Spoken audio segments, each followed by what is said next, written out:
What's up, guys? This is going to be a series that ends when I die. That's it. Bugs, workshop issues, updates, doesn't matter. I stop uploading the series on this world when this character dies. I love Zomboids, and I've done some really cool things here, but I've never been able to share those cool things with the world because I play single player. So I'm going to play Zomboid the way I like playing Zomboid, and just try to survive as long as I can and bring you guys along for the ride. I have a ton of mods installed, most notably KI5's vehicles, so while most loot is set to normal, literature is set to abundant because the magazine pool would get way too diluted otherwise. Every single one of the cars is a different mod that has its own magazine, and there's a lot of cars. And unfortunately, there just isn't another car mod out there for Build 42 as of this recording, so I don't really have any other options. We're not on max pop, and we're not doing zombie respawn because neither thing is super fun for me. Right now I'm playing a hardcore survival game like a post-apocalyptic power fantasy, so this just works out better for me. I decided to start in Riverside because that's my favorite starting town. I got the trailer park spawn, which I actually wanted, and was immediately chased out with 0 weapons and only a pair of boots to my name. I was able to catch life and living enough to get my first level in cooking, but that's it. For clothes, I killed the first lone zombie I found with my bare hands. Wasn't much, but at least I wasn't naked anymore. Kind of. I couldn't put the clothes on before I had to jump in the car and drive down the road, buying me enough time to get dressed and stuff my loot in the back seat. Without a weapon, I had to run from these 3 zombies and try to find one. Oh, and if you're wondering how I got the car key in my inventory, I have a mod that gives you the key to a nearby car if you happen to spawn next to one. It's just assumed to be your car from before the apocalypse. It seems like a reasonable thing for realism to me.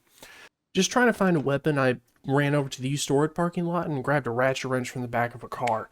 These things kind of suck. It's just the range of it, but it would do in a pinch like the one I was in. I took the time to get my status bar set up the way I wanted, showing as little as I needed before getting into any serious combat, so don't worry, I didn't let this giant pile of bars mess me up. Feeling a bit more confident with something to swing in my hand, I started leading zombies away from where I wanted to base, the warehouse south of the factory. Big building, lot of loot, doesn't trigger claustrophobia, enough said. Acting on a hunch, I checked the back of the cargo trailers for a better weapon, but came up empty-handed. One of the vans yielded some good magazines, including the infamous generator mag and a screwdriver. Finally, things were starting to look up, but a ratchet and a screwdriver don't make a particularly formidable arsenal. Still, it would be enough to handle the small hordes near my car, so I could at least get back to it, which, with fewer zombies near the warehouse, I felt comfortable bringing over to it. On my way back, I stopped by the trailer park house to catch my breath and watch Life and Living. In the closet, I found the keys to the fire engine I saw earlier in the parking lot. Not gonna question that one. As well as the sheet I needed to craft a sheet sling bag. The red van outside appears to be bugged, but I was still able to find my first real weapon in the back, and the star of the show for the first several days. The garden fork. If you're confused why this is such an amazing find, the garden fork is a surprisingly durable spear, especially when compared to the base crafted spear you can make with a sharp rock and a sapling.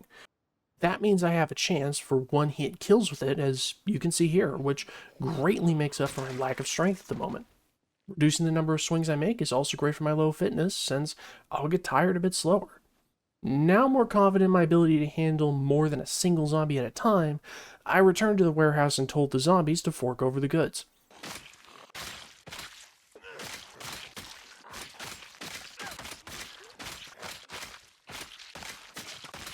Unfortunately, they were pretty broke, but I did get a digital watch out of it. Once inside, the warehouse was miraculously clear of zombies. Now I had a safe place I could sleep. What I didn't have was a bed to sleep on, and it was starting to get late. I ran back to the car, clearing several zombies on the way so I wouldn't have to later,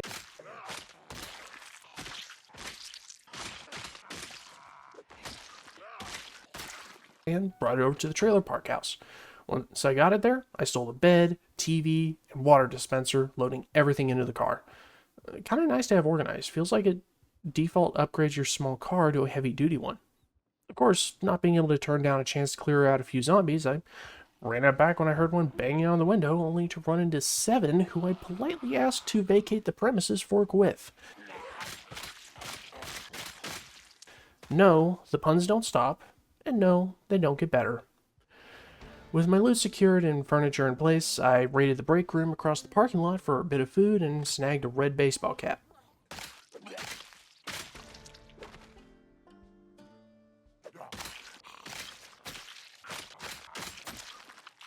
I also grabbed some sneakers from this zombie, meaning I now had the full set of my ideal day 1 Build 42 clothing. Shirt, hoodie, jeans, sneakers. I prefer sneakers over boots for the extra movement speed and lower weight, but you could easily swap them if you like stomping more. I just run light, generally. On the morning of day 2, my other phobia of rain decided to keep me inside most of the day, so I used the time to power through several skill books. That's it. There's not a whole lot to say about most of day 2 until the evening. I didn't want the entire day to go to waste, so I went back to the trailer park.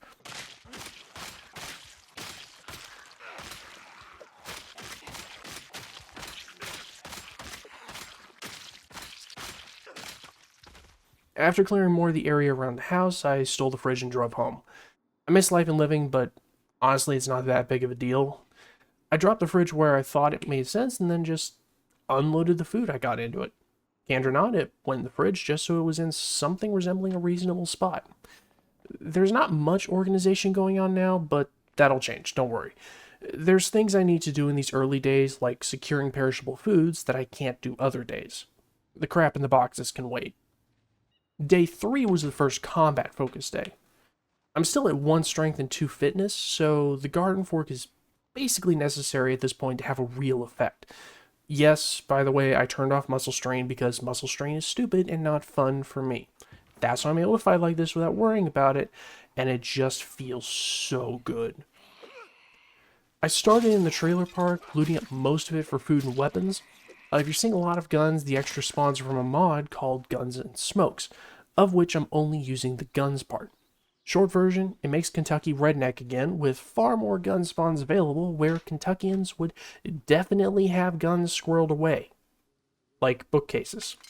I also grabbed the fire engine since it was loaded with gear and got my first real bag out of it, which, thanks to Organized, is functionally equivalent to a normal hiking bag.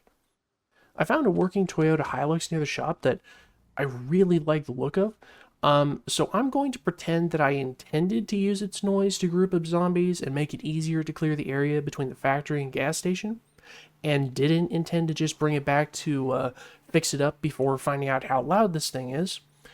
Anyway, enjoy the short montage of zombies experiencing the forkening firsthand.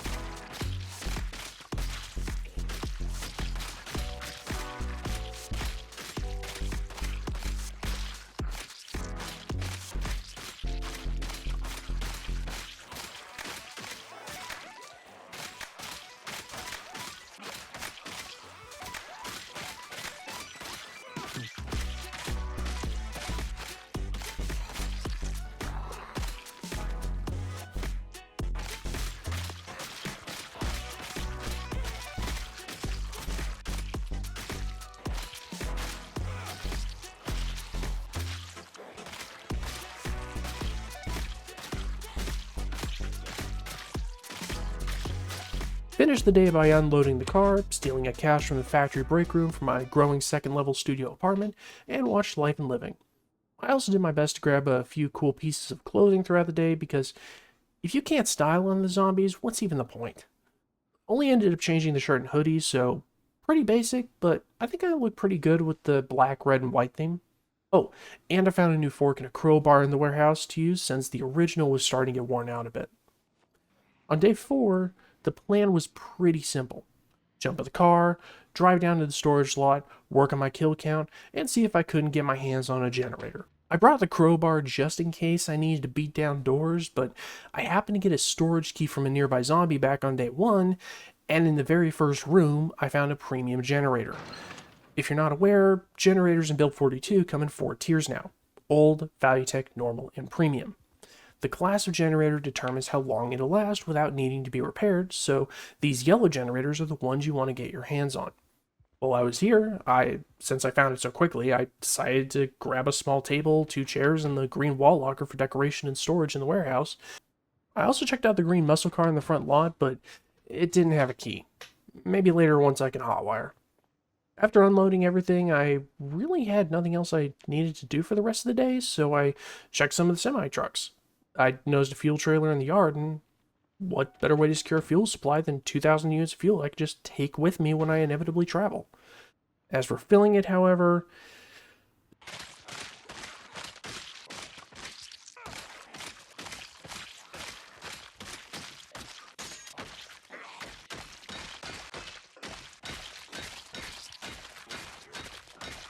so many in-game hours of just sitting there, filling it up.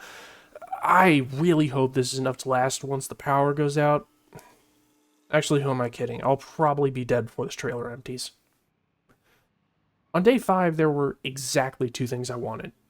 Carpentry 2 and the magazine for either standard or heavy-duty vehicles. Preferably heavy-duty since I have a whole parking lot of donor vehicles. What I found, however, was the first sledgehammer of the run. And when I checked the van, another crowbar, a box of nails, the key to the van, a second duffel bag, and Carpentry 2. 10 out of 10, excellent vehicle story. Even better, because that van's in such bad shape, I'm not going to mind grinding mechanics on it when the time comes. Once the loot was secure in my car, I drove over to the mechanic shop to look for the magazine I needed. Didn't get that one, but I did get the sport one, which isn't super helpful right now, to be totally honest. It's great to have, but the level requirement for sport vehicle maintenance are higher than the others, so I won't be able to train very effectively. Also, they're the rarest type of car in the game, so I really didn't want to waste them just training mechanics. I'll sacrifice a nice car for parts to repair one I like better, but not for XP. The plan to fix this was simple in theory. Riverside has a school. Check the school library where I was going anyway.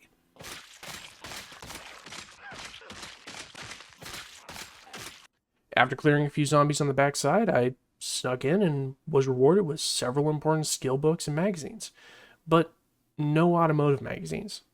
See why I set literature to abundant? Even with a larger pool of books and magazines that could be what I'm after, there's still no guarantee that I'll get what I need instead of just random crap I've already read or have 3 copies of. Libraries are still important to raid, and I'm not going to get everything I need from one bookstore. After heading home and pounding at Carpentry 2, I decided to head back to the trailer park house to steal the rest of their kitchen. I mean, I already had the fridge, might as well finish the job, right? 3 counters and a sink would be enough kitchen storage for now, especially with the organized perk, though I did forget a hammer and have to run back home for one. I'll need a bit more kitchen storage later, and this is kind of a rare counter type to use, but I can change it later when it's time for a full remodel. For now, good enough is good enough. I finished the day by killing the zombies bothering the animals at the nearby farm.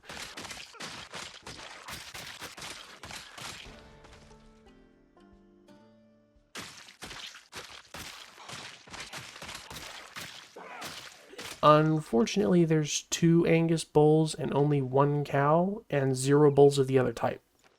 Not the best for a sustainable herd. 1 and 1 would have to do along with the matched herd of sheep, and the rest are basically post-apocalyptic meat storage. Meat keeps the best on its feet.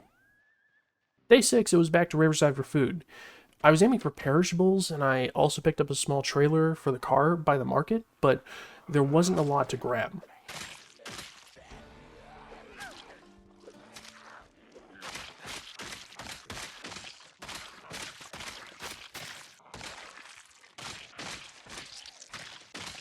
I got what I could and then emptied the Gigamart of its non-perishables, except for butter and milk because I forgot.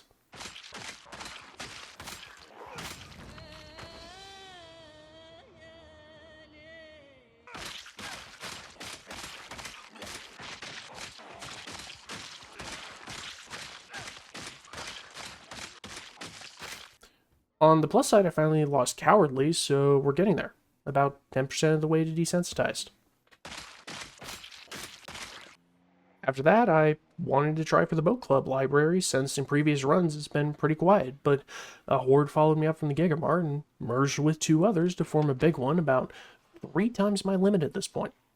Most days I'd split it off like I tried to do and see if I could make something happen, but my character was already tired from fighting to get into the Gigamart, so I decided that discretion was the better part of valor and ran away. I'll be back, but I can't do this right now. Not with my fork in the red and no real backup weapons and not at level 2 fatigue. Not to mention panic. Kind of ironic that the day I lose cowardly is the day I run away. Alright, day 7. I wanted to check on the farms northwest of Riverside to see what livestock I'd have available, and if there was a trailer somewhere. There was at the closest farm, which was perfect. Now all I need is a strong vehicle to pull it and start collecting animals.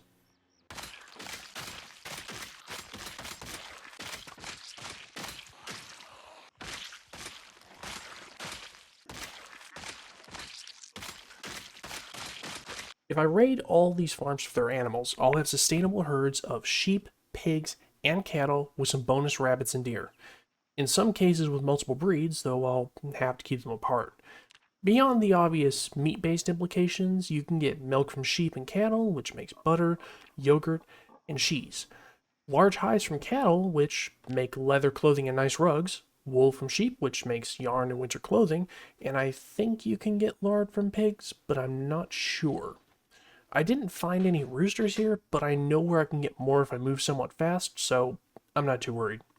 I also got some fishing equipment, but there's really nowhere to fish near the base. I also brought back 2 bookcases to start getting things slightly more organized than randomly tossing my crap on shelves and in boxes. And I ended the day with a quick organization session. Brought the shelves out of my claustrophobic cleaning room and also took the set down from upstairs. Now I have 3 rows of shelves that I'll be using for tools and all my books organized into 2 bookshelves. Much better, but there's a lot more to go. Like a lot more to go. The last time I organized this warehouse, it took me 4 days straight in-game. Granted, I had a broken leg that time, but that's beside the point. For now, I got the kitchen slightly more organized, and I have my firearms and ammunition in one box, apparel and electronics in another. I promise I'll organize the rest of it, but weeks 1 and 2 are the busiest times in my runs. It's generally a bad idea to spend this vital time mass organizing and remodeling for looks instead of securing valuable resources that will not be there in 2 months, like perishable food and livestock. The exception is if you're forced to stay inside or can't do the things you need to do for some reason, like back on day 2 with pluviophobia, I think? Is that how you say it? Anyway, on day 8, I went shopping for a vehicle that can pull the trailer I found. My main qualification was a good power to weight ratio, so it can pull a large, heavy trailer loaded down with animals. The blue Hilux has 395 horsepower with a weight of 931. Not a bad start. The utility truck down the road had 400 horsepower, but with a weight of 1,067, which was slightly worse. I figured a quick trip to Riverside would be worth it to possibly get the vehicle I was needing. The zombies guarding the parking lot weren't super interested at first, but they came around once they heard my sales pitch.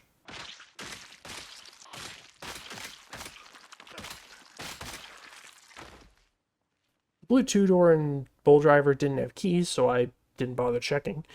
The red K20 was pretty promising at 400 horsepower and only 988 weight, but it wasn't better than the Hilux. It did have gas, so I considered bringing it back anyway, but then just on a whim I checked this gray Barracuda that looked a bit beaten up. It had a key, but the real kicker was the 565 horsepower with only 947 weight. In other words, the sports car would be better at towing the horse trailer than a literal truck. I know in real life torque exists and friction on roads, but that's not currently simulated in Zomboid. Also, I had the magazine to work on it, so in my mind this was actually a no-brainer. I would get a car to practice on in the medium term, and then in the short term I could pull the trailers I need to. Towing car in hand, I drove over to the farmhouse and picked up the animal trailer. I double checked the chicken coop at this farm to make sure I wasn't missing any roosters.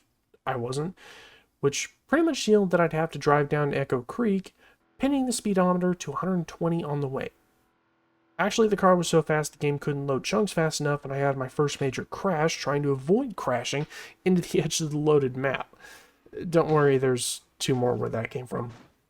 Like this one, going around the turn too fast. Like I said, this is the fastest car I've ever driven in Zomboid. Most of the time, I stick to heavy duty and standard vehicles. Now for the one reason I'm way out in the boonies. The biggest chicken farm on the map. I was guaranteed to get a rooster here, more than one if I wanted, but I only wanted 1 and 3 hens. That would be more than enough eggs for me to eat, and then I could also eat any extra chickens that hatch, which, honestly, I just want the chance to make my own chicken wings.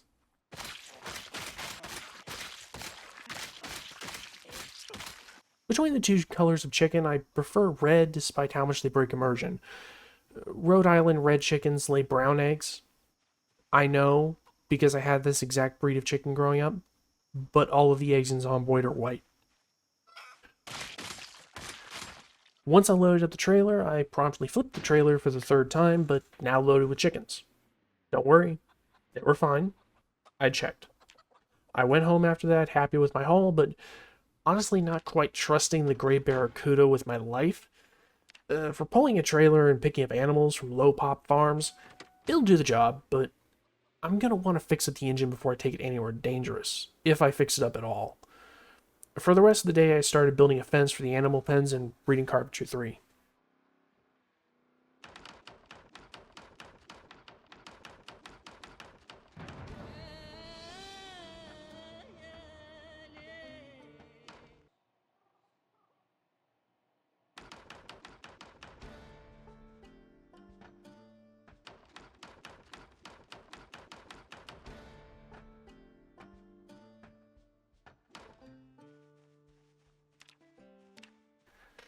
On day 9, once I hit Carpentry Level 6, I needed Carpentry 4, which I didn't have.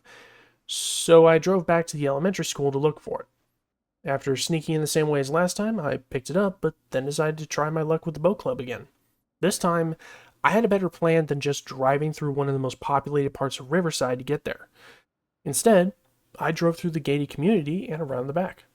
Any hordes following me through there were lost outside the city, and they wouldn't be able to follow me north of the tall fence.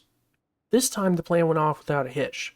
Driving through the gated community was a bit dicey, trying to avoid as many zombies as possible, and actually I did avoid hitting any at all.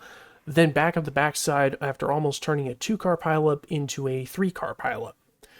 After parking up and only attracting a couple more zombies nearby, I popped a window and hopped inside. Easy as that. Once upstairs, that's where the real fun began. I've never had zombies in here, and this time there were several. So I elected to clear the 3 in this first room before almost getting bit, and somehow not getting bit, scratched, or anything, like my jacket seat was still intact. That was pure luck. This could have ended the run right here.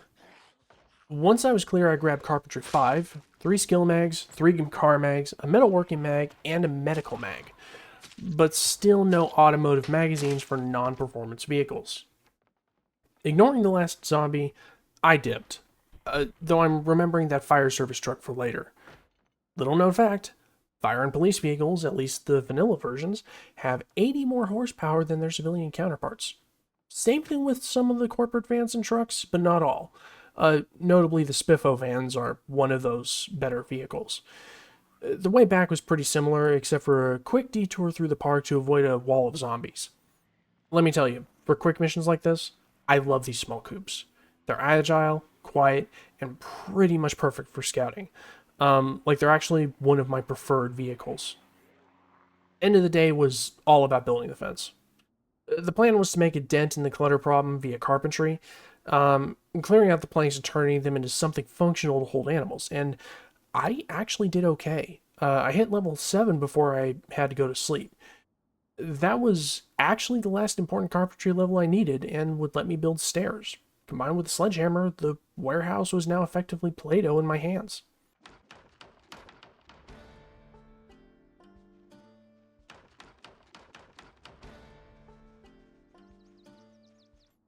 Unfortunately, I woke up early from night terrors on day 10. That sucked. I wanted to do something kind of big for the end of the video, like maybe a decent clear in Riverside, maybe loot the police station, but I knew I'd be tired about noon, which left basically no room for anything good. The series ends when I die, not when I do something incredible, so I played it safe. I sorted the base. No, I didn't finish it, not by a long shot, but that wasn't my sorting goal. I wanted to get most of the tools moved over to the racks, all of the nails and planks pulled out and in specific locations, and the piles of boxes both compressed to a single layer and fully accessible just to make it easier to move around the warehouse. I also targeted some of the piles in the most annoying locations and specifically emptied those boxes and stored them in other boxes. I have so many crates and other crates right now, it's insane. So, for those of you concerned whether or not I'll ever clean up this base, yes, I will. But you can kind of see the time requirement here with, no joke, 18 hours in game of just sorting to get to this point. That's on 2-hour days. So, minus a few minutes here and there for speed ups, I sat down and spent an hour and a half of my life just compacting the pile of boxes in a video game. Anyway, that's a wrap of the first 10 days. If you have any suggestions for things you want to see me do, feel free to comment them. If they sound fun, hopefully I'll have the time in the run.